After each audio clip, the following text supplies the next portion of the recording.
Hello guys, how are you. आज हम first flight book से chapter number 9 madam rides the bus के part number 3 को read करेंगे। सेकंड पार्ट के लास्ट में हमने पढ़ा था कि जो वो ओल्ड वुमेन होती है वो वली से बहुत से क्वेश्चन पूछती रहती है, जिससे वली परेशान हो जाती है और लास्ट में वो पूछती है कि आपको कहाँ जाना है और कौन सी गली में जाना है। तो वली कहती है अब मेरी चिंता मत करो, मैं अपना ख्याल अपने आप रख लूँगी।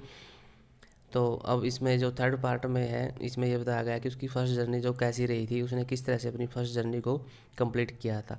तो आइए रीड करते हैं part number 3। Her first journey word carefully painstaking elaborate plans she had to make for it. जो उसकी पहली जो यात्रा थी वो बहुत ही कष्टकारी थी, उसने उसके लिए कष्ट झेले थे और उसने सावधानीपूर्वक से उसको एक प्लान के रूप में स्ट्रक्चर किया था। सी हैड थ्रेफ्टली सेव्ड वेटेवर स्ट्रेकोयन कम हर वे। उसने जो उसके पास जो पैसे थे वो बहुत मुश्किल से बचाए थे, यानी कि जो उसके पास एक्स्ट्रा पैसे थे उसने उनको खर्च नहीं किया था। Resisting every temptation to buy peppermints toy, यानी कि जब उसके गांव में एक मेला लगा था, उस मेले के दौरान उसने अपने आप को अपनी इच्छाओं को रोका था ताकि वो कुछ पैसा बचा सके और एक बस की यात्रा कर सके।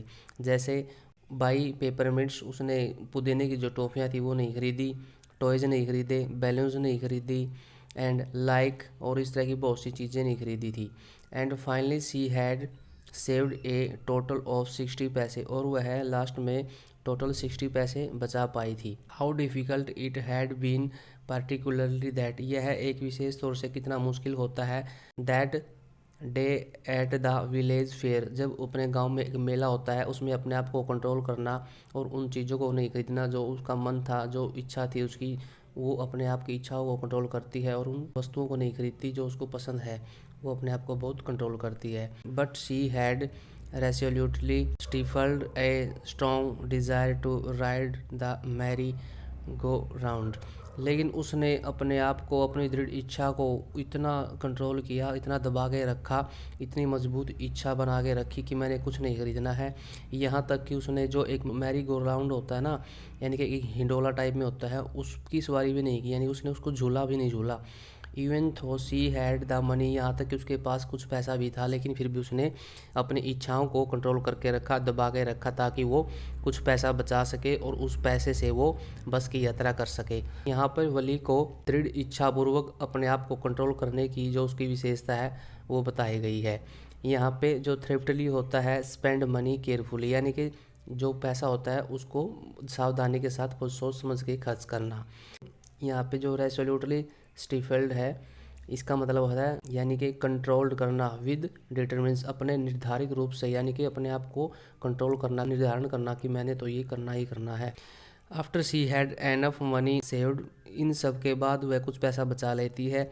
हर नेक्स्ट प्रॉब्लम, और उसके बाद अब अगली प्रॉब्लम क्या होती है, was how to slip out of the house without her mother's knowledge, यानी कि अब वो कहती है कि अब मेरे सामने ये समस्या है कि मैं किस तरह से अपने घर से बाहर निकलूं अपनी मम्मी को, अपनी माता को बताए के बिना, यानी कि उसकी नॉलेज के बिना, उसकी जानकारी के बिना मैं घर से बाहर कैसे जाऊं, यह उसके सामने एक प्रॉब्लम आ खड़ी हुई। But she manage this without too much difficulty, परंतु उसने इस तरह से अपने आप को मैनेज किया बिना किसी कठिनाई के। Every day after lunch her mother would nap from about 1 to 4 और शो, यानी कि प्रत्येक दिन लंच का जो टाइम होता है उसकी माता 1 बजे से 4 बजे तक रेस्ट करती है, यानी कि थोड़ा सो लेती है। Valli always use this hours for her excursion, और जो वली है वो इस टाइम का यूज़ अपने एक्सक्यूर्सन का मतलब होता है सैर करना, सैर सपाटा करना, यानी कि अपना इंजॉय करना। तो वो इस समय को वली यूज़ करती थी सैर सपाटा करने के लिए, यानी कि अपने गांव में इधर उधर चली जाती थी खेलने के लिए। As she stood looking from the doorway of her house, और वह इस समय का यूज़ बाहर अपने दरवाजे में खड़े होकर बाहर की चीज़ों को देखने के लिए भी करती थी। और sometimes even ventures out into the village, और कभी कभी वह अपने घर से बाहर भी चली जाती थी एक साहस के साथ, यानी कि बिना डर के। वेंचर्स आउट होता है वेंट क्यूसली कवरेजियसली यानी कि साहस के साथ कहीं बाहर जाना। Today these same hours could be use for her first excursion outside the village. और इन घंटों का, इन जो 3 घंटे थे, 1 बजे से 4 बजे तक का टाइम था, जो इस घंटे का वो आज अपने गांव से बाहर यानी कि अपनी पहली यात्रा के लिए यूज़ करती है। The bus rolled on new cutting across a bare landscape यानी कि जो बस है वो आगे बढ़ती है और एक बेयर लैंडस्केप होती है, खाली मैदान को क्रॉस करते हुए बस आगे बढ़ती है। नाउ रूसिंग थ्रो ए टीनी हैमलेट और पास्ट एन ओल्ड वेसाइड शॉप। वह इस तरह से अब जो बस होती है वो एक छोटे से गांव के किनारे पे एक दुकान होती है, वह उस दुकान को कवर करती हुई आगे बढ़ जाती है। Sometime the bus seemed on the point of gobbling up another vehicles that was coming towards them। कभी कभी ऐसा लगता है कि बस जो सामने जो व्हीकल आ रहे हैं उनको निगल जाएगी। गोबलिंग का मतलब होता है निगल जाना, और वह उनको क्रॉस भी कर देती है जो उसकी तरफ आ रहे होते हैं। और ए पेडेस्ट्रियन क्रॉसिंग द रोड, और जो पैदल यात्री होते हैं वो रोड को क्रॉस करते हैं, कभी कभी लगता है वो उनको भी निगल जाएगी। कौन? बस। बट लो, अरे somehow it pass on smoothly, और वह धीरे से उनको कवर कर देती है यानी कि क्रॉस कर देती है। Living all obstacle safely behind, वह इस तरह से उनको बिना किसी बाधा के सुरक्षित रूप से पीछे छोड़ देती है। कौन छोड़ देती है? ये बस की बात हो रही है यहाँ पे। Trees come running towards them but then stop as the bus reaches them. जो पेड़ हैं, जब बस क्रॉस करती है, बस आगे की ओर बढ़ रही होती है, तो ऐसा लगता है जो पेड़ है वो उस बस की तरफ भागे आ रहे हैं, दौड़े आ रहे हैं। और जब उन पेड़ों के पास बस पहुंचती है तो वो पेड़ वहीं पर खड़े मिलते हैं। And simply stood there's helpless for a moment by a side of the road. और जब बस उनके पास जाती है तो वो हेल्पलेस से लगते हैं। कौन? वो जो पेड़ पौधे होते हैं वहीं पे खड़े होते रहते हैं। Before rushing away in the other direction, और ऐसा लगता है कि वो बस की ओर भाग रहे हैं और बस उनको पीछे छोड़ देती है। Suddenly Wali clapped her hand with गिली, और जो अचानक ही जो वली होती है वो खुशी के साथ अपने हाथों से क्लैप करती है। ए यंग काऊ, एक जो काऊ होती है, गाय होती है, tail high in the air, अपनी पूंछ को हवा में लहराते हुए, वाज रनिंग वेरी फास्ट, बहुत तेज दौड़ रही होती है। Ride in the middle of the road, road के बिल्कुल बीच में। Ride in front of the बस, बस के बिल्कुल सामने। यह दृश्य देखकर वली खुशी से क्लैपिंग करती है।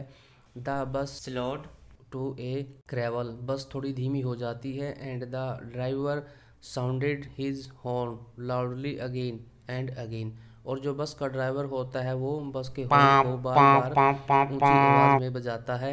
बट द मोर ही हॉन्क्ड, परंतु वह जितना हॉर्न बजाता है, the more frightened the animals become, गाय है वो इतना ही भयभीत हो जाती है। And the faster it gallop always right in front of the bus, और वह हॉर्न को सुनकर और तेज भयभीत हो जाती है और तेज बस के आगे दौड़ती रहती है। Somehow this was very funny to वली, यह वली के लिए बहुत ही फनी था। She laughed, वह हंस रही थी। And laughed until there were tears in her eyes, और वह बार बार हंसती रही, वह इतना हंसी कि उसकी आंखों में आंसू आ गए। Hey lady, haven't you laughed enough? और अब कनेक्टर उसको लेडी कहता है, पहले उसको चाइल्ड कहता था, अब वो कहता है कि हे लेडी, आपको ज़्यादा नहीं हंसना चाहिए। कॉल्ड द कनेक्टर, कनेक्टर ने कहा। Better save some for tomorrow, अच्छा होगा यदि आप कुछ हंसी को कल के लिए बचा के रखो। At last the cow moved of the road, और अंत में अब जो गाय है वो रोड से हट जाती है। And soon the bus come to a rail road crossing, और जो बस होती है वो एक ट्रेन की फाटक के पास आ जाती है जो कि उसको क्रॉस करनी थी। A speck of a train could be seen in the distance growing bigger and bigger as it drew near, और जो वो ट्रेन थी वो जब जितनी ही नज़दीक आ रही थी वो बहुत बड़ी हुई, बड़ी से बड़ी दिखती नज़र आ रही थी। Then it rolls pass the crossing gate with a tremendous roar and rattle. जैसे ही ट्रेन उस फाटक के अंदर से गुजरी और उस बस के पास से गुजरी तो उससे ज़बरदस्त दहाड़ने की आवाज़ आ रही थी और खड़खड़ की आवाज़ आ रही थी। जैसे आपने कभी देखा होगा जब ट्रेन क्रॉस करती है तो अजीब सी आवाज़ आती है खड़खड़ाने की और दहाड़ने की। सैकिंग द बस, और उस जो ट्रेन की क्रॉसिंग ने उस बस को हिला दिया था। Then the bus went on and pass the train station. अब बस चल पड़ी और उसने उस ट्रेन के जो स्टेशन को पास कर दिया, यानी कि उसको पीछे छोड़ दिया। From there it traverse a busy.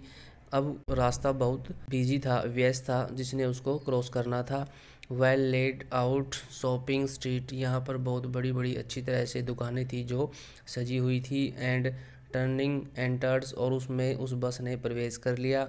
A wider थोरोगफेयर। थोरोगफेयर का मतलब होता है ए बिजी पब्लिक रोड। यह बहुत ही व्यस्त मार्ग था, यानी कि एक बहुत बड़ा व्यस्त बाजार था।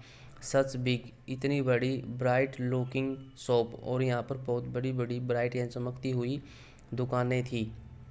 What glittering display of clothes. यहाँ पर बहुत से चमकते हुए क्लॉथ्स यानी कि कपड़े थे। एंड अदर मर्चेंडाइज, और बहुत सा अदर सामान भी था। सच बिग क्राउड, यह एक वास्तव में बहुत बड़ी भीड़ थी, यानी कि एक पूरा व्यस्त बाजार था जिसमें बस ने प्रवेश किया था।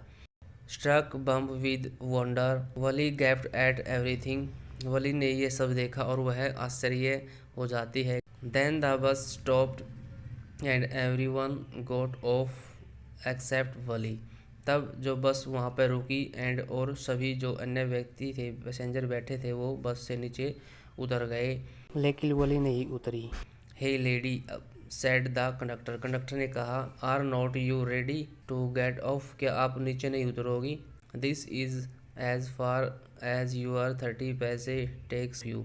जो आपने 30 पैसे दिए है उसकी यात्रा यहीं पे समाप्त होती है, अब आप नीचे उतर जाओ। नो वली सेड। वली ने कहा, नहीं, I am going back on this same बस। मैंने इसी बस से वापस जाना है गांव में।